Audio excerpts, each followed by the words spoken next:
par Pierre Sané, président Imagine Africa, ancien secrétaire général de l'UNESCO. Cette délégation est venue soutenir le peuple malien et exprimer sa solidarité aux autorités de la transition. C'était en présence des membres du gouvernement. Garibou Pérou. Ils sont politiques universitaires, défenseurs des droits de l'homme, venus écouter, comprendre et savoir davantage les attentes des Maliens. Cette première mission de la société civile sénégalaise intervient à la suite de sa mobilisation populaire organisée à Dakar en janvier dernier en soutien au peuple malien et à la transition. Ce qui a motivé la mobilisation des Sénégalais, si le Mali tombe, notre sortie de la zone de nuisance française sera remise au calendrier grec.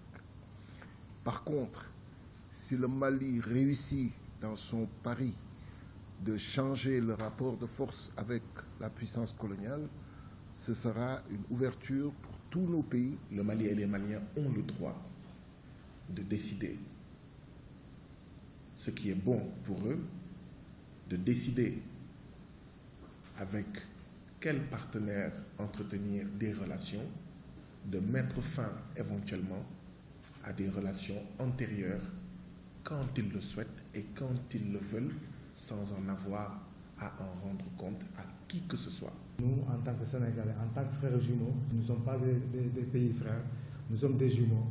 Et entre un jumeau et un frère, il y a quand même une différence. Voilà. Donc, vraiment, vivement que la paix revienne dans les plus brefs délais au Mali.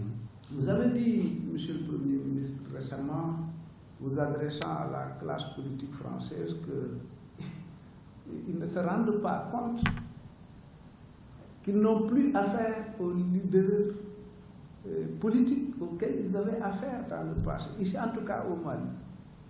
Ça, je crois que c'est un tournant très très important. Si la France le comprend, ce sera tant mieux pour elle.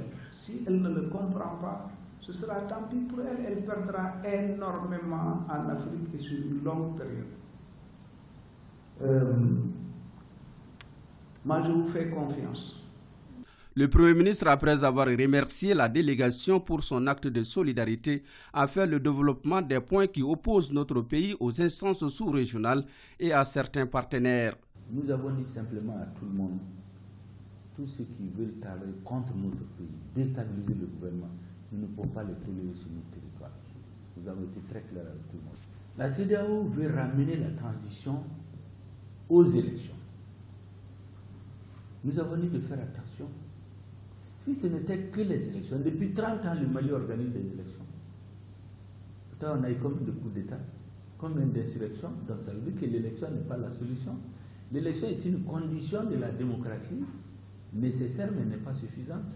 Vous savez, la CEDEAO, tellement les gens ne respectent pas les règles. Quand il y a eu le changement de régime le 18 août, à 7h38, à 10h déjà, le président de la commission de la CEDEAO fait un communiqué pour suspendre le Mali. Mais ce n'est pas le rôle d'un président de commission. C'est le rôle de la conférence des chefs d'État. On utilise la Banque centrale. Le traité de la Banque centrale, l'article 4, interdit expressement à tout gouvernement, à toute institution de donner des ordres à la Banque centrale de notre État. Et deuxièmement, quand le 10 juin, sans nous aviser, le président français dit qu'ils arrêtent les opérations militaires entre eux et le Mali. Nous avons décidé de discuter à notre rythme, mais on n'arrête pas les opérations militaires. Est-ce que ça suffit pour rompre un accord de défense que vous avez avec nous? Parce que la vérité, c'est qu'on a nommé le 7 Premier ministre contre lequel il était. Ils ont poussé les chefs d'État de la CEDEAO, au sommet de la CEDEAO, à dire qu'ils ne veulent pas de ce Premier ministre. Le président leur a dit non, ce n'est pas moi, nous, les militaires qui l'avons choisi, c'est les Maliens. 3 jours après, ils suspendent les opérations. Dans l'opération que le président va paniquer, il va venir se mettre à genoux et ils vont poser comme condition de changer de gouvernement. Le président n'a même pas écouté. Et c'est à partir de ce moment que nous avons décidé de remettre en cause cet accord. Parce qu'il ne sert à rien. Parce que si une partie peut se lever et la déchirer, ça sert à quoi? Donc nous leur avons dit, le président leur a dit que cet accord va être réélu. Ce qui n'arrange pas la France, on enlève là-dedans. Ce qui n'arrange pas le Mali, on l'enlève. On garde ce qui nous convient, nous deux. Nous avons relu l'accord et on leur a envoyé depuis des mois. Ils l'ont mis dans le tiroir en attendant de faire tomber le régime. Auteur de plusieurs ouvrages, le Premier ministre plonge ses hôtes dans la recherche pour mieux déjouer les pièges de certains malins. Parmi les hommes politiques, là, moi j'analyse, je lis, j'écris. Il y a une brochure que je vais vous donner. Vous voyez une citation de Pierre Mesmer là-bas. Au lendemain des indépendants, j'ai ses mémoires. Il dit qu'au lendemain des indépendants, ils ont pris soin de mettre à la tête des États ceux qui demandaient l'indépendance avec le moins d'intransigeance, après avoir éliminé politiquement et militairement tout ce qui exigeait l'indépendance avec intransigeance. Quand Serval s'est transformé en Barkhane, comme je l'ai dit, à l'insu du peuple malien, le commandant de Barkhane a fait le tour des troupes ici. Arrivé à Faya-Largeau, la grande base, il a fait le tour. Voici ce qu'il a dit aux soldats. Il dit, nous étions venus ici à 100 ans. On est reparti à 60 ans. On est revenu maintenant pour 100 ans.